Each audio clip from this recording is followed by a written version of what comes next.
Today, we will be sharing the exact strategies I use to slash my expenses and save more money. Whether you're on a tight budget or just looking for some tips, there's something here for everyone. Hello and welcome. My name is Lily, and let's get to it.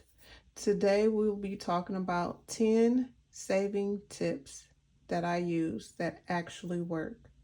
Number one, what I did, I sold my car. I went on Carvana and I actually sold the car that I had just recently bought a year ago. So it was a 2020 Ford Escape. Had very low mileage on it. But at the time, I didn't realize what I had gotten myself into. My monthly bill was $650 a month. And the car was originally a little bit under 30,000 or a little bit over 30,000, I believe, over 30,000. So what I did, I knew that that was an expense that I could get rid of right away. I said, so what about the mortgage? Could I just put down a larger amount? Would that help me with cash flow? And of course not. So the closest thing or next largest amount that could help me with cash flow was getting rid of that car. So what I did, it took a couple months though.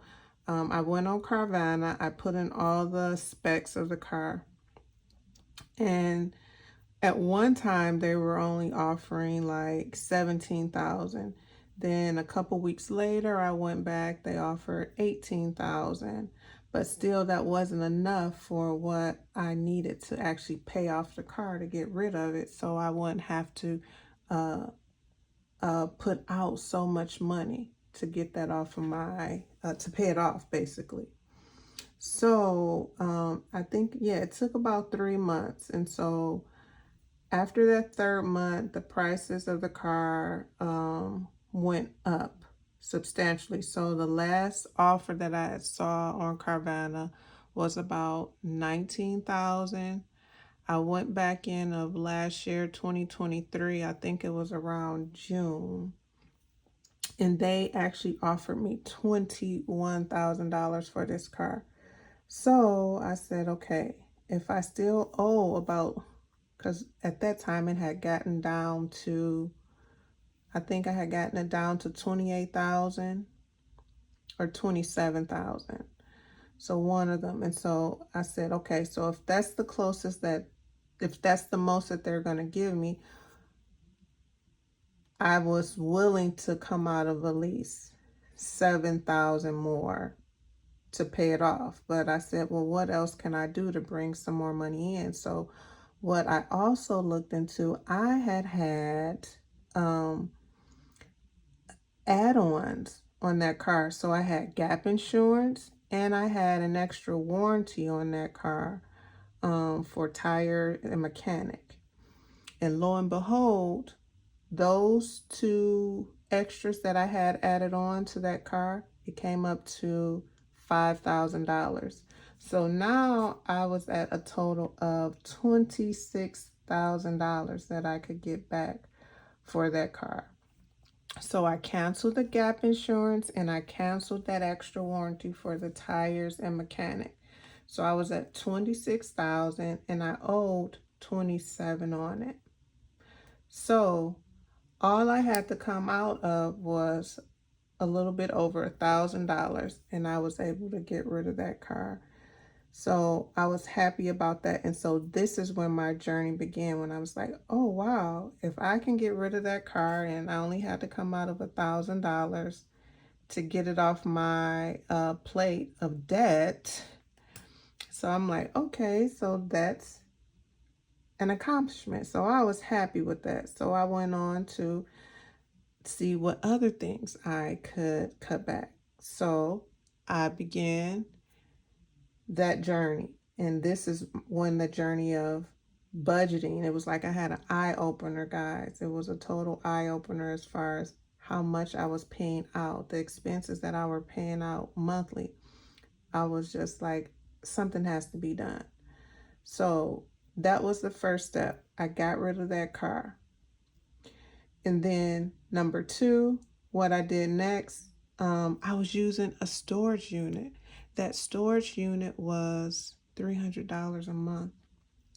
So if you remember, the car note I was paying was $650 a month. The insurance for it was $200. And then I had a storage unit that I was paying $300 for. And this storage unit was just, and I had it for over 5 years. Just things that I knew I needed to get rid of. Some things of my mom, my dad, my brother. It was just junk that we had in the storage that I guess we never wanted to address. And I had to really come to grips with it, that, and I think I was just holding on it because of memories and thinking one day I was going to use some of these things, but I had to come to grips and say, okay, that $300 could be utilized somewhere else. So I did have to recruit a team to help me clean this unit out. It was a 10 by 10 unit, and it was full. It was full with furniture, knickknacks, kitchen items, everything. So what I did, I started sorting out the storage unit. I decluttered, I organized, and then a lot of things I gave away to other family members. Some things I did have to throw away. They were dry rotted, not really worth nothing. And after I organized it, some of the things I actually sold as well. So I'll talk about that later on in the video about selling the items. So it took me about 2 or 3 days of going through that storage unit and cleaning it out, organizing, decluttering and everything. And a lot of stuff, some things I still kept, but now they're in an organized fashion in my home now, instead of just being put in that storage unit. So that was the number two situation. So if you have a storage unit and you want to save money, find somewhere else to put those items. So I got rid of that car and I got rid of that storage unit. So that was almost $1,000 just within those two things that I was claiming back money. My cash flow had increased. And so the number three thing that I did that helped out a lot, guys. My cable bill was $300. I am so embarrassed to say I don't know how it got up to that much, but it was $300, and I said enough is enough. So that was the third thing that I cut back. So I had cable, telephone, and internet in all three of those. And I think I had like a promotional rate at one time, but then it shot up to $300 after the promotional rate ran out. So I said, oh no, I'm not paying $300 a month for cable. So I had to go do some research and say, okay, so it's some TV shows that I love watching. I love watching, like Hallmark, HGTV, and the Food Channel. Those I cannot live without. But I was saying that, is it worth spending this $300? And of course it wasn't. So I had to find an alternative. So what I did, I cut the cable, but I had to maintain internet. And I didn't need the phone because we already had 3 phones.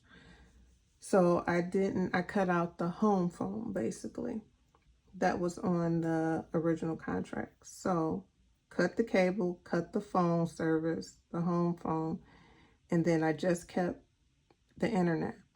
That got me down from $300 to $90 a month with just internet. And I tried to get it even lower than that, but they wouldn't budge. So I think now I'm paying like $86.99.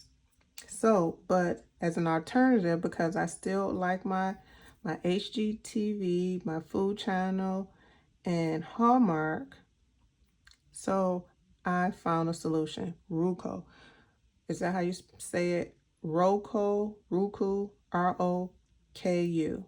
That was a smart alternative for me. So what I did, you have to buy the little connector or the kit. The one I bought, it was, I think at the time, $39.99. And you just hook it up to your phone, to your smart TV. You have to sign up with not sign up with a plan with Roku, but you just have to sign up online.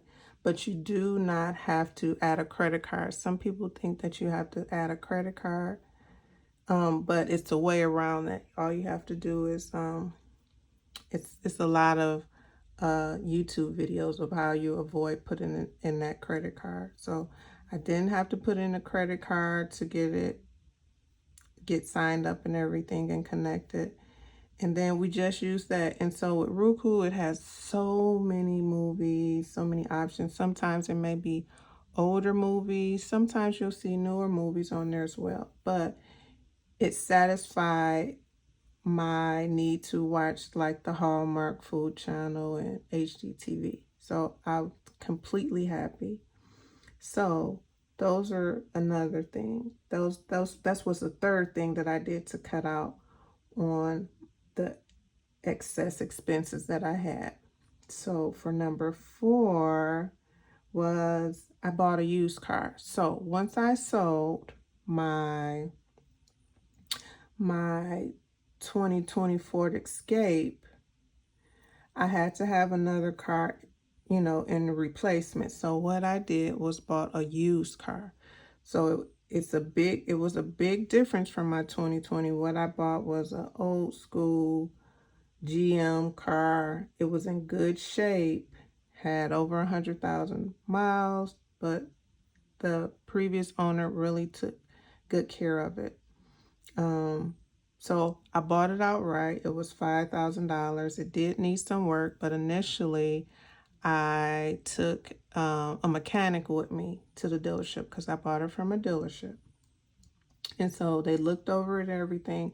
And so I had a good idea of what work it needed. So it wasn't extensive work, but I knew that it needed some work. So I did have to come out of $5,000 to buy it. And then I put another $2,000 in it to get it up and running. And well, it was already up and running, but just to update it and get it to my standards, because it was some things that needed to be fixed that I could have waited, but I wanted to be safe in the car and know that it was working well. So I came out of a total of $7,000, so $5,000 that I bought it for at the dealership, and then another $2,000 in repairs and fix-ups. And so with that, it was a good buy, and it has a lot of more life in it. But I cut back on gas, and I'll tell you how I cut back on gas for that. And then my insurance went down substantially from that 2020 Ford Escape to this 2008 GM car. So that was good, and I was happy about that buy. Next, the fifth way that I cut back on my expenses was paying attention to your banking fees. I had several savings accounts, but one savings account, I guess it wasn't any money going into it. It was a savings or a check. It was a checking account. So it wasn't any money going into that account regularly. So what they started doing was charging me a dormant fee. So it was like a dormant fee for non-activity, which was like, I believe it was $12 a month that they were charging me. And it had been a complete year that I had not noticed this or paid attention because I had so much on my plate. So they have been charging me, yeah, $12 per month. So after that, or was it $7 a month? It was, because it was two different accounts that they were charging me for. So it was either $7 or $12. But after a full year, then I noticed that these charges was on my account. And I'm like, I barely had any money in it. So how are you going to take it out? And they would have probably continued taking it out until nothing was no longer in that account if I didn't catch it in time.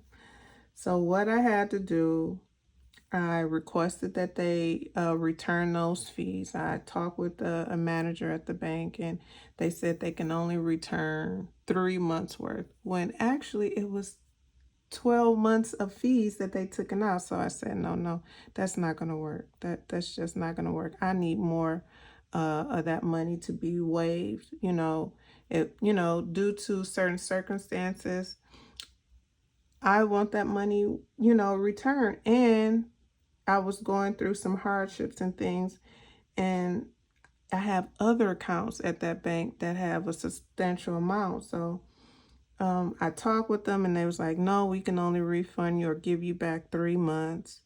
And then they said, but there may be another option. If you call the customer service line and request it, they can probably give you up to another 6 months back. So I had to get on the phone and do some calling. And sometimes all you have to do is ask. So that's what I did. I called the customer service line, and that's what the representative at the bank said. So she said, we can only give you back 3 months, but if we give you 3 months back, it may be difficult. You may not be able to get an additional months back if you call the customer service line after. So she instructed me to call customer service and request for them to refund me back that money. So that's what I did. And at first I talked with one representative, and she said, oh, we can only give you $25 worth. And I said, no, let me speak to a supervisor. And so once I talked to him, he said, okay, we can give you $75 back. So I said, okay.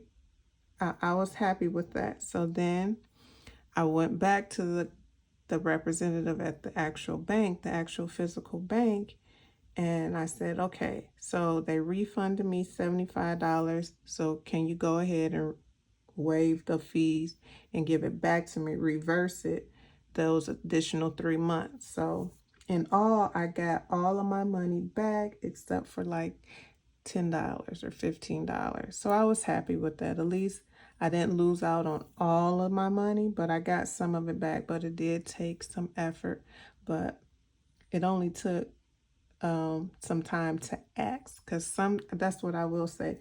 If you just ask, you can find out some loopholes or resources that you can use to get your money back. So never rule out asking if there's a situation with fees, or if you want them to waive some fees. Just ask.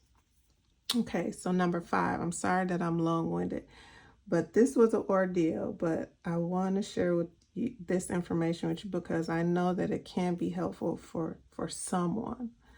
Okay, so we are now on step 6. So step 6, to save more money, most definitely, if you can. We all have jobs, but there are jobs out there, work at home jobs. If you can find even a part-time job and work at home, I would suggest that. And there are some websites you can go on, Indeed, and you can find out different companies that offer work from home opportunities. I'll tell you that working from home really saved me a lot on gas. That's what I was saying about the previous one. So when I bought the used car, so yes, it had a lot of miles on it and it's still reliable, but I didn't want to put a lot of additional miles on it trying to get back and forth to work all the time.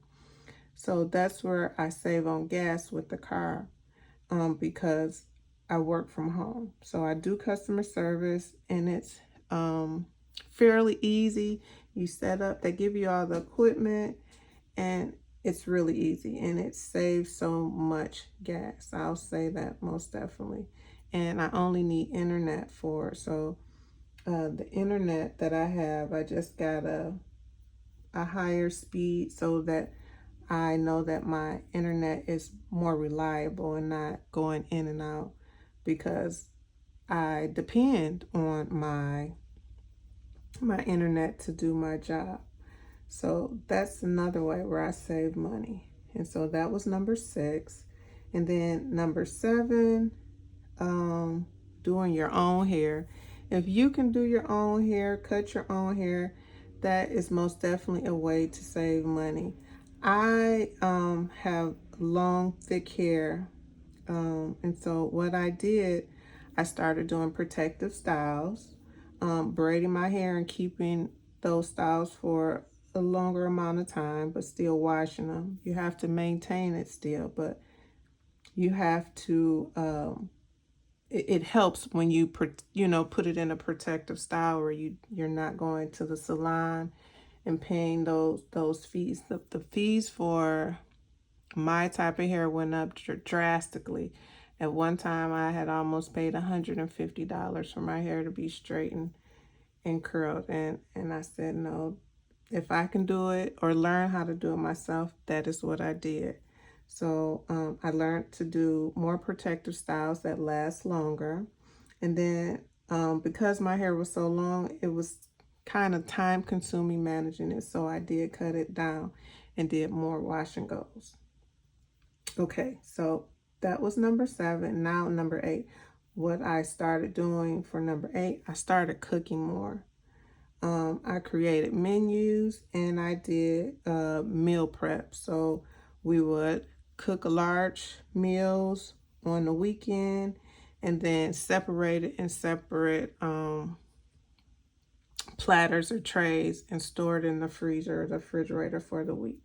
So it saved on time and it most definitely saved on money. Okay, number 7 was I did my own hair. Number 8, I cooked more. And then number 9, I stopped buying clothes and shoes.